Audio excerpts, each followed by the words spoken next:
Oya, natafuta mke mzuri wa kueleweka, si wakiona bwana yoyote anacheka cheka. Hivi pesa unazo kaka, usije kakucheka. Kwanza walaki simtaki, huyo sio mke ni mkeka.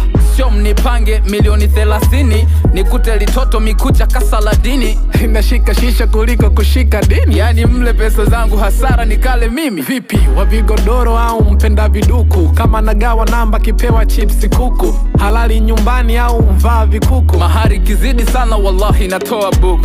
Walaki 2 awa najongeza, sija kapata chongo, mi naogopa magereza. Vipi akitoa jicho? Mi nitafanya makengeza, labda aje na pacha mnipe kama nyongeza. Awe dereva lakini hato niendesha, takodi boda boda mana sitaki mapresha. Vipi akipenda party na kila siku kuvesha? We, mahali silipi, sio mke bali ni mkesha. Nikiwa na laki mke napata sipati. Vipi nikiongeza 50, si hapo safi? Maisha yenyewe magumu wanangu na sio utani, afu mnabagua mahali. Sawa mtazalia nyumbani